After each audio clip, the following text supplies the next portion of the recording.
내가 그들의 반역을 묻히고 기쁘게 그들을 사랑하리니 나의 진노가 그에게서 떠났음이라고 호세야 선지자를 통해서 말씀하신 우리 아버지 하나님, 하나님은 사람의 모를 보지 않으시고 그 중심을 살피시는 하나님이심을 저희들은 잘 알고 있습니다. 그러기에 이 시간에 저희들이 하나님 앞에 그 어떤 죄도 숨길 수 없음을 깨닫고 지난 한 주간을 돌아보면서 우리의 생각과 입술과 또 마음과 우리 행실에 있어서 행여라도 저희들 하나님 앞에 범죄하신 것이 있거든 이 시간에 주님의 보혈로 우리의 모든 불의한 죄를 다 씻어 주시기를 원합니다.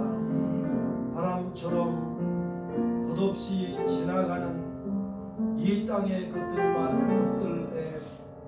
것들을 우리는 추구하며 살지는 않았는지 돌아봅니다. 다 잠깐이고 다 지나가는 것이고 다 없어지는 것인데 영원한 하나님의 나라와 그 영원한 하나님의 의를 사모하기보다도 하나님을 사랑하기보다도 성령님을 사모하기보다도 눈에 보이는 것들을 우리가 더 사랑했다면 그 죄도 이 시간에 용서해 주시기를 원합니다.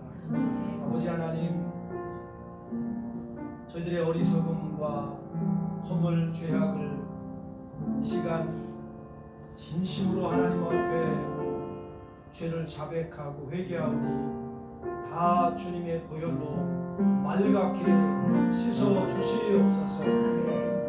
주님, 돌아온 탕자의 심정으로 회개한 요나의 심정으로 하나님 앞에 오늘 나와서 다시 정결하게 씻음을 받고 하나님이 주시는 그 말씀을 통해서 새 힘을 얻고 기쁨을 위로와 소망을 얻을 수 있도록 주님 저희들에게 은혜를 베풀어 주시옵소서. 우리 객지에 있는 멀 해외에 있는 군에 있는 우리 자녀들이 있습니다. 이 아이들 또한 지난 한 주간 동안에 하나님과 사람 앞에 지은 죄가 있거든 그들의 죄악도 이 시간 주의 보혈로 말갛게 씻어주시고 다 하나님의 말씀으로 새롭게 변화되어 하나님이 기뻐하시는 그런 의의 경기로 저희들의 영혼과 우리의 몸을 주님 앞에 온전히 드릴 수 있도록 은혜 베풀어 주시옵소서. 하나님, 이렇게 저희들 살아서 하나님 앞에 회개하고 또 이렇게 예배할 수 있는 이러한 놀라운 은혜를 주셨사오니 다시 한번 감사드리고 오늘 주시는 말씀과 또 예배 도중에 성도 성자 성령님의 은혜가 저희들 모두에게 임하셔서 하나님 앞에 한없는 기쁨, 감사, 영광을 올려드릴 수 있도록 은혜 베풀어 주시옵소서. 이 모든 말씀을 예수님의 이름으로 기도드리옵나이다. 아멘. 이 죄라는 것은 내가 하나님께 가까이 가는 것을 가로막습니다. 그래서 내가 이 죄라는 것은 내가 지금 원하고 있는 것을 생각지도 않은 곳에서 부정한 방법으로 내가 그것을 취할 수 있도록 우리에게 쓱 제시합니다. 그래서 그것이 올무가 돼서 우리가 하나님 앞에 가까이 가지 못하도록 이 죄는 늘 우리를 그렇게 힘들게 합니다. 그리고 더 중요한 것은 우리가 하나님과의 바른 관계를 맺고 하나님을 가까이 할 때 하나님이 우리에게 주시는 은혜와 복이 있어요. 근데 이러한 것들을 이 죄가 막습니다. 저와 여러분은 분명히 하나님의 은혜로 구원받은 자랑스러운 하나님의 자녀들입니다. 아멘이시죠? 아멘. 그렇지만 우리가 육신을 입고 이 땅에 사는 동안에는 우리도 죄라는 것을 여전히 좋아하고 원한다는 사실입니다. 그 죄가 나쁜 것인 줄 알아요. 그럼에도 불구하고 그걸 원합니다. 그래서 사도 바울이 로마서 7장에서 고백한 그 고백이 우리의 고백이에요. 우리 마음속에는 우리는 하나님을 믿고 하나님을 섬기기 때문에 늘 하나님이 기뻐하시는 일을 우리는 하기를 원합니다. 그런데 문제는 우리 속에 악이 함께 있다는 겁니다. 그래서 나는 늘 하나님의 뜻대로 살기를 원합니다. 내 속사람은 하나님의 말씀을 따라서 하나님의 법을 즐거워합니다. 그런데 한쪽에 내 속에 이 죄의 법이 있어요. 그래서 늘 우리는 바울이 고백한 오라 나는 곤고한 사람이로구나. 누가 나를 이 사망에서 건져낼 수 있을까? 이렇게 고백할 수밖에 없는 겁니다. 자기 자랑, 또 자아를 영화롭게 하려는 욕망, 기타 그 이외에도 자기만을 변호하려는 이러한 것들이 늘 우리 안에 도사리고 있다는 사실입니다. 여러분, 아직도 하나님을 믿는다고 하면서 나는 어디 출신이고 나는 어디를 나왔고 나는 무엇을 했으며 자신의 존재를 과시하는 사람이 있다면 이 사람은 예수님이 말씀하신 팔복의 첫 번째 심령에 관한 근초도 못한 사람입니다. 하나님을 사랑하고 의에 줄이고 목말라 하는 사람이라면 이러한 것들로부터 해방되기를 늘 갈망합니다. 자기 관심, 이런 모든 모양에서 벗어나려고 합니다. 그것으로 만족하지 않습니다. 그는 더 나아가서 성결해지기를 원하고 하나님을 더 알기를 원하고 예수 닮기를 소원합니다. 늘 성령의 빛 가운데서 그분과 함께 동행하기를 원합니다. 하나님과의 더 깊은 교제 속으로 들어가기를 원합니다. 이것을 한마디로 요약한다면 의에 줄이고 목마른 사람은 거룩하고 의로운 삶을 살려고 버둥거린다는 겁니다. 왜 그렇습니까? 하나님은 빛이시기 때문에 그렇습니다. 사도 그 시편 27편에서 다윗은 하나님은 빛이라고 했거든요. 예수님이 우리에게 너희는 세상의 소금과 세상에 뭐라고 했습니까? 빛이라고 했습니다. 우린 빛의 자녀들입니다. 또 우리는 그것으로 만족하지 않아요. 다윗은 또 하나님이여 내가 하나님을 어떻게 찾는가 하면 사슴이 지금 목말라서 시냇물을 찾아서 갈급함 같이 내 영혼이 그렇게 하나님을 찾기에 내가 갈급합니다. 하나님 내 영혼은 살아계신 하나님만을 더 갈망합니다. 이게 바로 의에 줄이고 목마른 사람이에요. 예수님 이러한 사람을 향해서 약속하신 것이 그러한 사람은 행복할 것이다. 그리고 그러한 사람은 배부를 것이다. 이게 하나님의 약속입니다. 우리가 하나님이 주시는 이 복, 하나님이 주시는 이 배부름을 얻을 수 있는 길은 하나밖에 없습니다. 주 예수 그리스도 안에서만 가능합니다. 하나님 밖에서는 불가능한 일이에요. 자, 우리 지난 시간에 이제 설교를 마칠 때 우리 세 가지 질문을 우리 함께 던져서 자문을 했습니다. 첫째는 내가 하나님과의 바른 관계를 맺기 위해서 과연 나는 얼마나 이렇게 줄이고 목말라 하는가. 두 번째는 과연 나는 죄는 모양이라도 버리려고 얼마나 애를 쓰고 있는가. 또 세 번째는 나는 예수님을 닮기 위해서 얼마나 내가 줄이고 목말라 하고 있는가 라는 것을 우리 함께 스스로의 질문을 던졌습니다. 자, 그러면 오늘의 말씀은 좀 더 나가서 우리가 그러면 내가 이렇게 지금 하고 있는가를 어떻게 확인할 수 있을까? 내가 정말 의에 줄이고 목마른 삶을 과연 나는 살고 있는가에 대한 점검의 질문을 좀 세부적으로 함께 나누겠습니다. 첫 번째 점검의 질문은 이겁니다. 과연 나는 지금도 내 등을 내가 두드리고 있는지에 대한 질문이에요. 여러분 요즘 젊은이들이 쓰는 그 말 가운데 그런 말이 있습니다. 쓰담쓰담이라는 말이 있습니다. 핸드폰 그 이모 그 뭐라고 하죠? 그 그림 나오는 거 보니까 거기에도 그런 그림이 있더라고요. 여러분 이게 뭐예요? 쓰담쓰담이라는 게 내 안에 그 어떤 것으로 내가 만족감을 가지고 스스로 쓰담쓰담하는 거죠.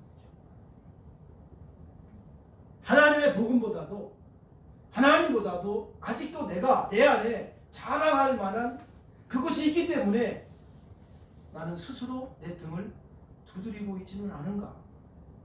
여러분 아직까지 여러분 마음속에 무엇을 자랑하고 싶은 마음이 있으십니까? 만약 그것이 있다면, 그 어떤 것이 있다면 나는 의에 줄인 상태가 아닌 사람이에요. 목말라 하지 않은 사람이에요. 내 등을 두드리고 싶어하고 만족감을 느끼고 싶어하고 내 안에 있는 의를 의지하고 매달리고 있다면, 또 나 자신을 변호하기 일수라면 이것은 바로 거짓된 의입니다. 성경에서 말하는 누더기 의예요. 쓰레기 의예요. 빌립보서 3장에 사도 바울은 그 유대인들이 얼마나 자랑을 하는지 그는 이렇게 그는 말합니다. 너희들이 자랑할 것이 그렇게 많으냐? 좋다. 그럼 나도 한번 자랑을 해보라. 그러면서 이렇게 말합니다. 난 당신들 그 이상으로 내 육체를 신뢰할 만하고 나는 8일 만에 할례를 받았고 이스라엘 족속이고 베냐민 지파고 히브리인 중에 히브리인이고 율법으로는 바리새인이고 교회를 박해하는 데는 나보다 열심히 있는 사람이 없었고 내가 율법을 지키기로는 그 율법의 의라는 것에 대해서는 흠없는 사람이다. 그러나 무엇이든지 내게 유익하던 것을 내가 그리스도를 위하여 다 해로 여기겠다. 그것으로 끝나지 않겠다. 내가 예수님을 얻었기 때문에 내가 그를 위하여 내가 가지고 있는 모든 것을 다 버리고 배설물로 여기고 나의 남은 삶은 그리스도를 본받는 삶을 살겠다라고 고백하는 거예요. 두 번째 질문은 내가 과연 의에 줄이고 목마른 삶을 지금 살고 있는가에 대한 두 번째 점검의 질문은 나는 과연 의인처럼 살려고 애쓰는가 하는 질문이에요.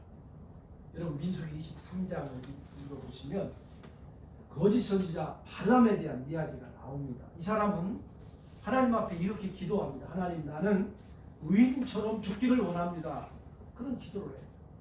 그런데 그는 의인처럼 죽기를 원하는 기도를 드리고 너는 그걸 소망했습니다. 그런데 그는 의인처럼 살지 않고 불의한 삶을 살다가 나중에 비참하게 그의 삶을 마감하게 되는 거죠. 내가 의인처럼 죽고 싶다면 내가 의인처럼 살아야 돼요. 히브리서 11장에 그 의인의 삶을 살다가 우리보다 먼저 이제 가신 믿음의 선조들의 이름이 쭉 나옵니다. 아벨의 이름이 처음 나옵니다. 여러분 아벨의 형이 누굽니까? 가인입니다.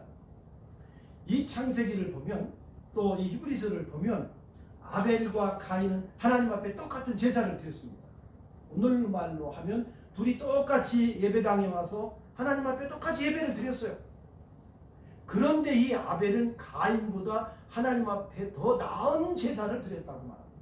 여러분 혹시 전에 설교를 들으실 때 다른 데서 하나님이 가인의 제사를 받지 않은 것은 그가 공물을 드렸기 때문에 받지 않은 것이고 아벨의 제사를 받으신 것은 양을 잡아서 드렸기 때문에 받은 것이라는 설교를 혹시 들으셨을지 모르겠습니다. 그렇지 않습니다. 이 소제라는 것이 있습니다. 곡식으로 하나님 앞에 제사를 드립니다. 뭐 짐승을 잡아서 드리기도 하고 하나님은 공평하신 분이기 때문에 가난한 사람들에게는 그에 합당한 그 예물을 받으십니다. 또 부자에게는 그에 걸맞는 재물을 또 받으시거든요. 그러니까 하나님께서 가난한 사람에게 양을 잡아서 소를 잡아서 하나님 앞에 제사를 드려 이렇게 말씀하시지 않아요. 이게 제사가 5가지가 있는데 소재로부터 번제까지 있는데 거기에는 그 짐승의 피를 이렇게 짐승을 죽여서 드리는 제사도 있고 그 다음에 곡식을 태워서 드리는 제사도 있거든요. 그런데 하나님이 그 아벨의 그 제사를 받으신 것은 성경에 분명히 말씀하는 게 아벨이 가인보다 더 나은 제사를 드렸다고 했거든요. 그것으로 인하여 그는 형으로부터 질투를 받고 어떻게 됩니까? 들에서 그는 형에 의해서 살해당하잖아요. 그는 의인처럼 살았어요. 그럼에도 불구하고 그렇게 죽었습니다. 에녹, 노아, 아브라함 쭉 이름이 나와요. 그런데 이 히브리서 11장에 그 37절에 보면 정말 너무나 충격적인 말씀이 있습니다. 뭐냐면 이 사람들 우리보다 먼저 믿음의 삶을 의인처럼 살다 간 사람들이 조롱, 채찍질, 결박, 감옥에 가고 그 다음에 어떤 사람은 돌에 맞아 죽고 어떤 사람은 몸을 톱으로 켜가지고 그렇게 순교를 당하고 시험, 칼, 궁핍 어떤 사람은 너무 배고파서 그 불 속에서 그 나오면 죽으니까 그 양의 가죽을 탈을 쓰고 또 염소의 가죽을 쓰고 나왔다가 붙잡혀서 죽기도 하고 학대받고 이런 것을 받았다고 해요. 그런데 이 사람들은 이 세상에 살면서 오늘 우리와 같은 이러한 풍요로운 것을 전혀 이 사람들은 경험하지 못한 거죠.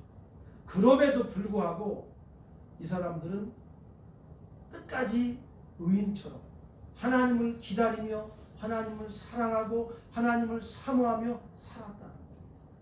오늘 우리가 의인처럼 죽기를 원한다면 하루하루의 삶이 의인의 삶을 살아야 돼. 의인처럼 죽기를 원하면서 의인처럼 살기는 싫습니다. 그러면 우리가 의인처럼 살고자 하는 욕구를 가질 수 있는 증거가 죄는 모양이라도 버리는 거죠. 죄는 무조건 피하는 거예요. 의에 줄이고 목마른 사람은 의와 반대되는 모든 것을 피하는 사람입니다. 피하는 사람입니다. 여러분, 이 의라는 것은 나 스스로 얻을 수 있는 게 아닙니다. 예수 그리스도의 은혜로 하나님께서 우리에게 입혀주시는 옷입니다.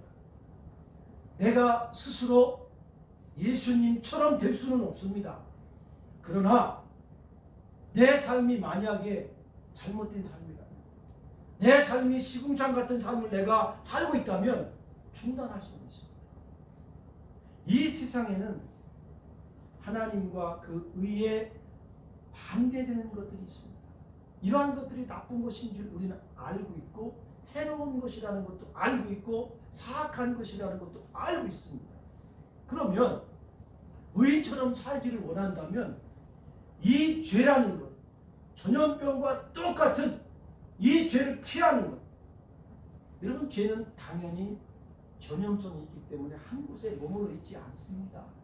반드시 퍼져나가게 되어 있습니다. 그냥 여기 있지 않아요. 왜 우리가 지금 백신 주사를 맞습니까? 왜 마스크를 하고 왜 소독을 합니까? 이 감염을 막기 위해서, 이 균이 퍼져나가는 것을 막기 위해서 그러는 거 아니에요. 또 하나 있습니다. 유사한 것들이 있는데 우리의 영적 의욕을 마비시키고 무디게 하는 것들이 있어요. 예를 들자면 유튜브 같은 것들입니다. 예를 들자면 또 어떤 사람은 유튜브 말고도 자기가 너무 좋아하는 것들이 있습니다. 물론 이것이 죄는 아닙니다. 전 세계인들이 지금 가장 많이 시청하는 게 유튜브라고 합니다. 그런데 내가 하루 24시간 살면서 과연 나는 이러한 것들이 얼마나 많은 시간을 소비하고 있는지 우리 한번 점검해 봐야 돼요. 젊은 아이들, 학생들이 평균적으로 1시, 새벽 1시, 2시 하는 거죠. 여러분 유튜브 다 보시지만 한번 정직하게 답해 보십시오. 그거 여러분이 보시고 싶어 하는 것, 그거 하나로 끝납니까? 꼬리에 꼬리를 계속 뭅니다. 계속 물다 보면 시간이 언제 갔는지 많이 가버리는 거죠. 성경은 우리에게 말씀합니다. 세월을 아끼라고 하거든요. 아끼라. 성경은 또 말해 좋은 것을 취하라고 그래요. 이러한 것들에 시간을 많이 쓰다 보니까 영적인 부분들에 있어서 우리를 무디게 하는 거죠. 잠을 못 자니까, 제 시간에 못 자니까 어떻게 됩니까? 균형을 상실하잖아요. 이게 육신의 균형만 상실하는 것이 아니라 영적인 균형까지 상실하게 되는 거죠. 이러한 것들을 우리는 이 성령의 열매 가운데서 절제의 이름으로 스톱시켜야 돼요. 절제할 줄 알아야 돼요. 여러분, 성령의 열매가 9가지가 있습니다. 이렇게 보면 세 개 이렇게 가거든요. 쭉 이렇게 가보면 삼각형으로 해보면 맨 마지막 꼭대기가 절제입니다. 무슨 얘기인가 하면 이 절제라는 것이 가장 힘든 거예요. 여러분, 우리가 맛있는 거 앞에서 지금 내가 저녁 먹으면 안 되는데 다이어트 하고 있는데 정말 여러분 그 유혹을 피할 수 있어요? 없습니다. 힘듭니다. 굉장히 어렵거든요. 이러한 것들, 내가 정말 나의 영적인 이러한 부분들을 무디게 하고 이러한 것들을 방해하는 것들에 내가 시간을 많이 허비하고 있다면, 소비하고 있다면 여기에 대해서 나는 정지명령을 내려야 돼요. 또 하나는, 나는 과연 날마다 내가 의를 바라보고 있는가에 대한 질문입니다. 사람이 하루에 옛날에는 하루에 5만 가지 생각이라는 말 있잖아요. 지금은 6만 가지라는데요. 그러니까 우리가 하루 생각하는 게 그렇게 많답니다. 수많은 생각을 하며 살아가고 있는데 과연 이 생각 속에 내가 날마다 얼마나 의를 바라보고 있는가에 대한 질문을 자기한테 해봐야 돼요. 그러면 내 생각이 나를 사로잡고 어떤 것이 내 마음을 사로잡게 하려면 그것이 내가 관심 있는 것이 내 안에 가득 있어야 됩니다. 주식에 관심 있는 사람은 오직 거기에만 다 올인합니다. 우리가 정말 의에 줄이고 목말라 하려면 내가 날마다 하나님의 말씀을 상고해야 돼요. 여러분, 하루에 성경 얼마나 읽으십니까? 대부분 신자들이 한국에 그 조사한 걸 보니까 성경책은 집에 잘 모시고 있다가 예배당 오는 날만 가지고 온대요. 아예 어떤 분은 교회에다 그냥 자기 성경책을 놔두고 그냥 가는 거죠. 하나님의 말씀은 일주일 동안에 볼 시간이 없어요. 그런데 내가 좋아하는 것들을 할 수 있는 시간들은 너무 많아. 너무 신기하죠? 내가 좋아하는 것들은 정말 그렇게 내가 모든 것을 다 동원해서 가지려고 하고 더 하려고 하거든요. 하나님이 우리에게 말씀하는 게 뭡니까? 너는 마음을 다하고 성품을 다하고 힘을 다하고 뜻을 다해서 주어 너의 하나님을 사랑하라고 하잖아요. 여러분, 우리가 하나님을 어떻게 보이지 않는 하나님을 어떻게 사랑할 수 있습니까? 하나님을 사랑할 수 있는 방법이 뭐예요? 여러 가지가 있습니다. 그 첫 번째가 하나님의 말씀을 상고하는 겁니다. 하나님의 말씀을 하루에 한 장이라도 읽어야죠. 그래서 그 말씀, 읽은 말씀을 통해서 그 말씀이 나의 생각을 지배하도록 해야죠. 내 마음을 지배하게 하고 내 생각을 지배하게 하고, 그리고 또 하나는 그날의 하나님의 상고한 말씀을 하루 종일 묵상해야 되죠. 이 묵상이라는 말이 되새김질입니다. 되새김질하지 않는 동물, 그러니까 되새김질하는 동물이 소가 되새김질하지 아니하면 그 소는 병들은 소입니다.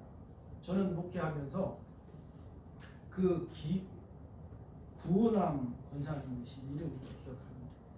그 초기 30대 그 당시 중반이니까요. 이 전도사 때인데 그 권사님이 새벽에 헐레벌떡 새벽기도 끝나고 오셔가지고 전도사님 우리 집 좀 가자고, 영문도 모르고 따라갔어요. 빨리 가자고 하니까 그때는 이제 흰 고무신 신었습니다. 그래서 이제 갔어요.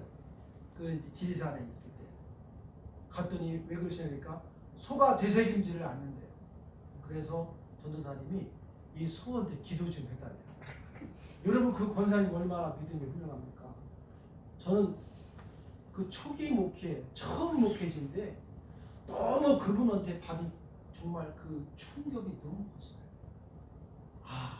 하나님이 이분의 믿음을 보시고 이 소를 반드시 치료해 주시겠다라는 그런 확신이 제 안에도 들더라고요. 그래서 굉장히 큰 소였는데, 어미소였는데 그 앞에 가니까 소가 저보다 눈이 더 크더라고요. 오늘 그거 좀 이렇게 제가 무서움이 많은데 보니까 그 소가 눈도 제대로 이렇게 꺼먹꺼먹하고, 그래서 그 당시 그분이 집사님이셨는데, 집사님 믿음으로 우리 기도하십시다. 그래서 제가 그 소머리에다 손을 얹고, 평생에 그렇게 짐승에 손을 얹고 간절히 기도해 본 적은 처음이에요. 사력을 다해서 기도했어요. 하나님께서 우리 집사님의 믿음을 보시고 이 소를 낫게 해달라고, 되새김질하게 해달라고 간절히 기도했어요. 여러분, 그런데 너무 놀랍습니다. 그 다음날 소가 다시 되새김질하면서 회복됐다는 사실이에요. 하나님이 누구의 믿음을 보셨어요? 이분의 믿음을 보신 거죠. 예수님 앞에 그 병든 사람을 데리고 올 때 그 지붕을 뜯고 4명이 들것에다가 내리잖아요. 그 예수님이 그들의 믿음을 보시고 소자 일어나라, 내 죄사함을 받았다고 하잖아요. 하나님께서 그렇게 그 믿음을 보시고 하는 거죠. 그래서 저는 그 뒤로 이 소머리 국밥 먹으려면 좀 되게 좀 이상했어요. 그래서 우리가 하나님의 말씀을 하루 종일 묵상해야 돼요. 그것은 좀 부족합니다. 우리 신앙인들의 그 선조들의 전기를 좀 읽는 게 좋습니다. 요즘에 책 보는 사람들이 별로 없으니까 다 이게 이 핸드폰으로 하려고 전자책을 보는데, 전자책보다는 서점에 가셔서 이 기독교 서적, 신앙의 그 인물들 가운데서 여러분이 원하시는 분들, 예를 들자면 우리나라에도 많이 계시지 않습니까? 길선주 목사님이라든가 많이 계시니까, 손양원 목사, 이런 분들의 책을 사서 읽는 거죠. 그 읽으면서 이분들은 정말 어떻게 살았는가.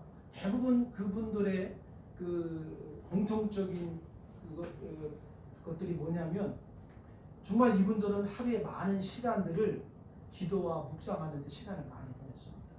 자기 일 하면서 남는 시간을 그렇게 정말 기도와 묵상하는 시간, 하나님 말씀에 상고하는 이런 시간들을 많이 보냈더라고요. 그래서 또한 이 사람들은 자기가 이 세상에 있는 그 이유가 뭔지도 그것도 알게 되고, 자신의 존재에 대해서도 깊이 생각하는 거죠. 그리고 앞으로 나를 기다리고 있는 것이 무엇인지도 그분들은 늘 생각하면서 하루하루의 삶을 의인처럼 사셨던 거죠. 성경에 그 바디메오라는 그 시각장애인 이야기가 나옵니다. 이 바디메오가 평생을 시각장애인으로 살았습니다. 그런데 어느 날 예수님이 그 마을에 지나간다는 정보를 입수하게 돼요. 그래서 이 바디메오가 예수님이 지나가실 수 있는 그 길목에 미리 가서 자리를 잡고 있는 거죠. 그 예수님이 지나갈 때 다윗의 자손 예수여 나를 불쌍히 여겨달라고 소리 지르잖아요. 사람들이 면박을 줘도 상관없이 소리 지르잖아요. 주님이 그의 눈을 뜨게 하지 않습니까? 이게 무슨 얘기입니까? 우리에게 하루하루를 살아가면서 영적 소산의 기회를 우리는 놓치면 안 된다는 거예요.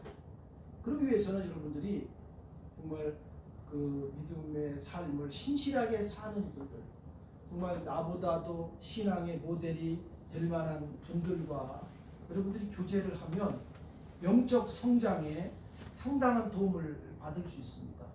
이분은 이럴 때 이렇게 사시는구나. 그러니까 하나님께서 우리들에게 이러한 것들을 통해서 우리가 의인처럼 살도록 인도하신다는 거예요. 여러분, 하나님께서 분명히 우리의 노력으로 우리가 받은 의가 아닙니다. 이건 하나님 우리에게 주신 선물이에요. 그러나 우리가 이렇게 의에 줄이고 목말라 할 때 하나님이 우리에게 복을 주시고 배부르게 하신다는 거죠.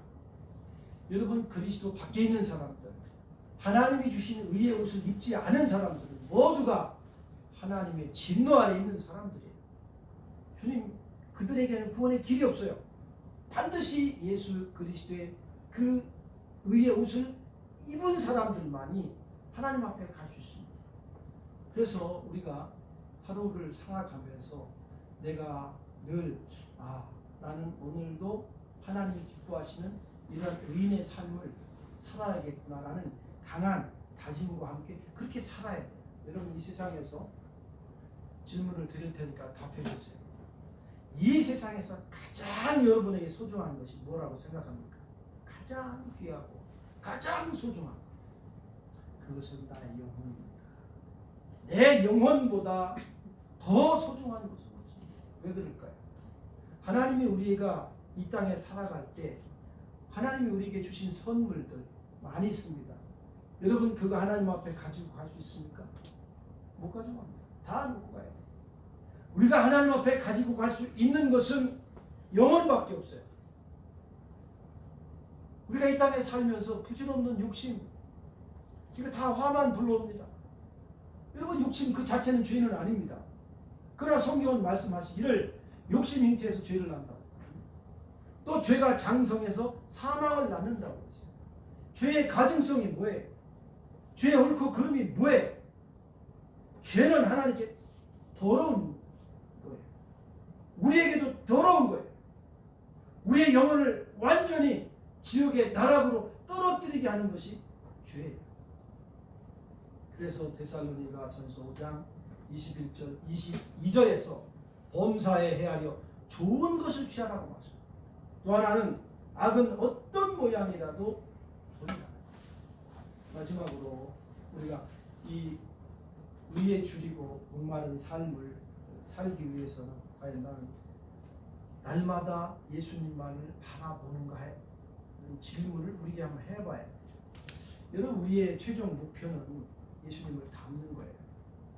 예수님을 닮기 위해서는 히브리서 12장 1절과 2절에서 이렇게 말씀합니다. 너희가 예수님을 닮기 위해서는 첫째, 얽매이기 쉬운 죄를 벗어버려라. 그리고 모든 무거운 것도 벗어버려라. 인내로서 우리 앞에 당한 경주를 해라. 그리고 믿음의 주요 또 나를 온전케 하시는 예수 그리스도를 바라보라는 거예요. 자, 그러면 결론 이겁니다. 저나 여러분이나 날마다 이렇게 하나님의 의를 사모하고 의에 줄이고 목말라 하는 삶을 정말 살기를 원한다면 예수님이 우리에게 하신 말씀이 있습니다. 다 따라하겠습니다. 구하라, 구하라, 찾아라, 찾아라, 두들겨라. 두들겨라. 너희가 정말 그렇게 살기를 원한다면 내가 원하는 그것을 구하라, 그것을 찾아라, 그것을 두들겨라. 그러면 내가 너에게 복과 배부름의 만족을 허락해 줄 거다. 날마다 하나님의 의를 사모하고 의에 목말라 하는 저와 여러분들 모두가 될 수 있기를 주의 이름으로 축원드립니다.